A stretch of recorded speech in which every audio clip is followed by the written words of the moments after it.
وكفى بجهنم سعيرا إن الذين كفروا بآياتنا سوف نصليهم نارا كلما نضجت جلودهم بدلناهم جلودا غيرها ليذوقوا العذاب إن الله كان عليما حكيما. جو لوگ اللہ کے احکامات کی خلاف ورزی میں حد سے گزر گئے ان کے لیے، ان کفار کے لیے ایسا دردناک عذاب ہے، ان کی جلد عبادات جل جائے گی، پھر جلد بدل دی جائے گی، اور پھر عذاب میں جہنم میں جلے گی، پھر جلد بدل دی جائے گی. اسی ایک نقطے پر ہمیں کچھ عرصہ پہلے ایک بہت بڑا سائنسدان تھا، تو جب اس کو یہ آیت سنی، عیسائی تھا، اس نے ترجمہ سنا، اس نے پھر پوچھا کسی سے، جب اس کو تحقیق ہو گئی کہ اللہ نے فرمایا کہ جلد بدلی جائے گی، تو وہ دیکھا میں اسلام قبول کرتا ہوں، کیونکہ میری زندگی ساری کی تحقیق یہ ہے کہ درد انسان کو تکلیف جو ہے وہ جلد سے ہوتی ہے، اور یہ آج سے 1500 سال پہلے کسی کو معلوم نہیں تھی، یہ جدید تحقیق ہے. پرانے حق کو اگر ہوش سے کوئی بھی سنے تو ہدایت ہوتی ہے. اللہ ہم سب کو توفیق دے.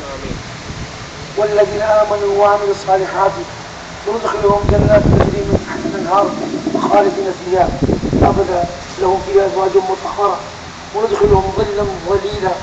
اور جو لوگ ایمان لے آئیں اور اچھے کام کر لیں ان کے لیے ان کو داخل کیا جائے گا ایسی جنتوں میں جس میں وہ ہمیشہ رہیں گے، اور جن کے نیچے باغ نہریں بہتی ہیں، اور انہیں پاکیزہ ازواج، اور وندخلهم ظلا ظلیلا، اور ایسی گہری چھاؤں میں داخل کیے جائیں گے.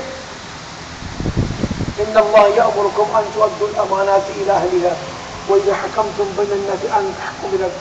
اگلا حکم کے لوگوں میں اگر حکم امر کا آپ کو قیادت مل جائے تو پھر فیصلہ کس پہ کرو؟ ان تحکموا بالعدل، تو پھر انصاف پر فیصلہ کرو. ان اللہ نعم ما یعظکم بہ، اللہ پاک آپ کو وصیت کرتا ہے اس بات کی. ان اللہ کان سمیعا بصیرا. اس کی شاعر نزول یہ ہے کہ جب فتح مکہ ہوئی تو نبی پاک صلی اللہ علیہ وسلم کی دست مبارک میں چابیاں تھی بیت اللہ شریف کی، تو صحابہ کرام کو یہ خواہش تھی، ہر کسی کو خواہش تھی کہ یہ ذمہ داری مجھے دی جائے. حتیٰ کہ سیدنا علی مرتضیٰ رضی اللہ تعالیٰ نے اس خواہش کا اظہار بھی کیا. تو جب نبی پاک صلی اللہ علیہ وسلم قریب سے کہ وہ چابیاں کسی کو دیتے، اس سے پہلے یہ آیت آ گئی ان اللہ یأمرکم ان تؤدوا الامانات الی اہلها. اللہ پاک حکم دیتا ہے آپ کو کہ جس کی امانت ہے اسی کے سپرد کرو. تو وہ خاندان جو سیدہ ہاجرہ کے وقت سے چلا آ رہا تھا، جس کے ہاتھ میں چابیاں تھی، فرمایا کہ چابی انہیں کو جائے، کسی اور کو نہیں جا سکتی. آج تک بھی سعودی خاندان، شاہی خاندان جب وہاں پہ داخل ہونا چاہتا ہے تو وہاں درخواست دیتا ہے ان کو کہ آپ مہربانی کر کے دروازہ کھولے تاکہ ہم جا سکیں. ابھی ان کے پاس رہتے.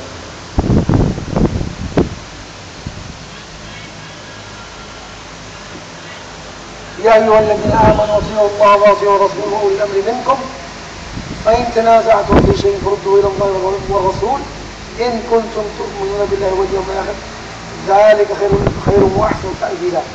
یہاں پہ ایک حکم ہے کہ اللہ رسول کی اطاعت کرو، اور اللہ رسول کے احکامات کا جو آپ کا حاکم ہو اس کی اطاعت کرو. اور اگر آپس میں کوئی تنازع ہو جائے لوگوں کا یا حاکم اور لوگوں کے، ردوا الی اللہ والرسول، تو پھر اس معاملے کو جو لوگوں کے آپس کے درمیان ہو یا حاکم اور لوگوں کے درمیان ہو تو پھر وہ شرعی عدالت میں جائے، اللہ رسول کے احکامات پر فیصلہ ہو. اگر حاکم ظالم میں تو اس کو روکا جائے، اور اگر کسی اور نے ظلم کے اس کو روکا جائے. تو یہ وہ احکام ہے جس سے باہم معاملات طے کی جاتے ہیں.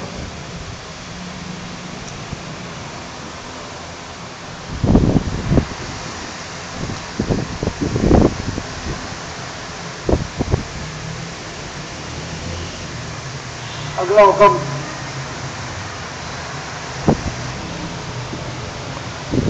وَإِذَا قِيلَ لَهُمْ تَعَالَوْا إِلَى مَا أَنزَلَ اللَّهُ وَإِلَى الرَّسُولِ رَأَيْتَ الْمُنَافِقِينَ يَصُدُّونَ عَنكَ صُدُودًا.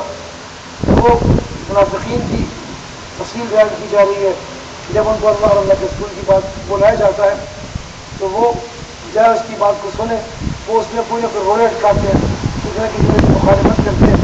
فَكَيْفَ إِذَا أَصَابَتْهُم مُّصِيبَةٌ بِمَا قَدَّمَتْ أَيْدِيهِمْ ثُمَّ جَاءُوا يَحْلِفُونَ بلا إن أردنا إلا إحسانا وتوفيقا أولئك الذين يعلم الله ما في قلوبهم فأعرض عنهم وعظهم وقل لهم في أنفسهم قليلا. تو وہ لوگ جب مسلمانوں کو تکلیف پہنچے تو وہ خوش ہوتے ہیں، اور اگر کوئی مسلمانوں کو راحت پہنچے اور ایسے منافقین کے بارے میں فرمایا کہ ان سے کنارہ کشی بہتر ہے، اور کسی نہ کسی قول بلیغ کے ذریعے ان سے دوری اختیار کی جائے. وما ارسلنا من رسول الا ليطاع باذن الله ولو انهم اذ ظلموا انفسهم جاءوك فاستغفروا الله واستغفر لهم الرسول لوجدوا الله توابا رحيما. یہ بڑی خاص بات ہے. وما ارسلنا من رسول الا ليطاع، کہ کوئی بھی رسول اس سوائے اس کے لیے کہ ان کی اتباع کی جائے نہیں بھیجے گئے. ولو انهم اذ ظلموا انفسهم، لوگ اگر اپنی جانوں کو ظلم کر بیٹھے، گناہ کر بیٹھے، جاؤک، اور وہ آپ کے سامنے آئے اے رسول صلی اللہ علیہ وسلم، فاستغفر اللہ، اور اللہ سے معافی مانگے، واستغفر لهم الرسول، اور رسول صلی اللہ علیہ وسلم ان کے لیے استغفار کرے، لوجد اللہ توابا رحیما، تو یقین قریب ہے کہ اللہ ان کی توبہ قبول فرمائے. اور جہاں پر بیعت کرنے کی آیات ارشاد ہوئی وہاں بھی یہ فرمایا یا ایھا النبی اذا جاءک المؤمنات یبایعنک، کہ اللہ کے نبی اگر مومن عورتیں آپ کے پاس توبہ کی بیعت کرنے آئے تو یہ ساری باتیں فرمائیں، فاستغفر لہن، پھر آپ ان کی استغفار کریں. تو یہ توبہ کی جو بیعت ہے یہ چونکہ نبوت کا دروازہ ہمیشہ کے لیے اللہ نے روک دیا، بند کر دیا، اب وہ کمالات نبوت امت میں جاری ہوں گے، یہ علم بھی جاری ہوگا اور وہ بیعت کا طریقہ بھی جاری ہوگا. تو یہاں پہ فرمایا گیا یہ اسی کی دلیل ہے کہ جب توبہ اللہ سے کرے اور کسی کے سامنے، کسی شیخ کے سامنے، کسی عالم کے سامنے، کسی اللہ والے کے سامنے کرے اور وہ بھی استغفار کرے، لوجد اللہ توابا رحیما، تو قریب ہے کہ اللہ پاک توبہ قبول فرمائیں گے، اس لیے کہ اللہ پاک بہت زیادہ توبہ قبول فرمانے والے، بہت زیادہ رحم فرمانے والے. فلا وربك لا يؤمنون حتى يحكموك فيما شجر بينهم ثم لا يجدوا من في انفسهم حرجا مما قضيت ويسلموا تسليما. اور مسلمانوں کا ایمان اس وقت تک پورا نہیں جب تک کہ وہ اس پر ایمان نہ لائے اور جو آپ فیصلہ فرما دیں اس فیصلے کو پورے کا پورا تسلیم کر لیں، اور ان کے ضمیر پہ کوئی اس بات کے خلاف اندیشہ پیدا نہ ہو، تو یسلم تسلیما، اس کو پوری ہاتھ سے تسلیم کر دے. اور یہ واقعہ کیا ہے کہ ایک یہودی اور ایک منافق کا جھگڑا تھا. اب فیصلہ کرنے کے لیے یہودی نے اور منافق نے کہا کہ ہمارا فیصلہ نہیں ہوتا. پورے پاکستان سے خدمت میں جا رہے تھے، وہاں پہنچنے سے پہلے وہ سیدنا عمر کے پاس پہنچے. اس منافق کو شاید یہ خیال تھا کہ سیدنا عمر سخت مزاج ہے تو وہ یہودی کے مقابلے میری حمایت کریں گے. تو پہلے نبی پاک کی خدمت میں گئے، نبی پاک صلی اللہ علیہ وسلم نے فرمایا کہ یہ حق یہودی کا ہے، فیصلہ فرما دیا یہ چیز یہودی کی ہے. اور وہ جو منافق تھا مسلمان نہیں تھا، وہ تو فائدہ اٹھانے کے لیے اسلام میں داخل ہوا تھا، وہ بات ماننے کے لیے داخل نہیں ہوا تھا. جب اس نے یہ سوچا کہ سیدنا عمر یقیناً میری حمایت کریں گے چونکہ وہ یہود کے مقابلے پہ سخت یا کفار کے مقابلے پہ، تو وہ دوبارہ پیش ہوئے. سیدنا عمر، کیونکہ سیدنا عمر کو رضی اللہ تعالیٰ کو نبی پاک صلی اللہ علیہ وسلم نے مدینہ منورہ کا حکم، جج مقرر فرمایا، تو مدینہ منورہ کے جتنے بھی مقدمات تھے ان کا فیصلہ سیدنا عمر فرمایا کرتے رضی اللہ تعالیٰ. جب ان کے پاس پہنچے انہوں نے بات سنی تو وہ بھی سن کے بیٹھے تھے. تو یہودی نے کہا کہ ہم نے یہ فیصلہ پہلے بھی کروایا. تو میں فیصلہ پہلے کروایا، کہاں کروایا؟ تو اس نے کہا کہ ہم آپ کے نبی صلی اللہ علیہ وسلم کی خدمت میں گئے تھے، انہوں نے کیا فیصلہ کیا؟ انہوں نے کہا میرے حق میں فیصلہ کرنا.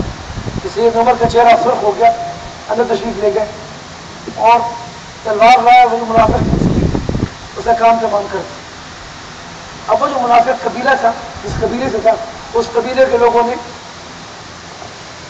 نبی پاک صلی اللہ علیہ وسلم سے کہا کہ ہمیں عمر کی گردن چاہیے اور ہم مقاطعہ کریں گے، اس لیے کہ عمر نے ناحق قتل کیا، نبی پاک صلی اللہ علیہ وسلم اس میں بوجھ آیا اور آپ نے فرمایا کہ عمر تھے کہ عمر تم نے سختی میں غصے میں ہی فیصلہ کیا، کیوں ایسی جلد بازی کی؟ انہوں نے کہا یا رسول اللہ میں نے غصے میں نہیں کیا، جس نے آپ کا حکم نہیں مانا وہ مرتد ہے، اس کے لیے اور کوئی تحقیق ہی نہیں۔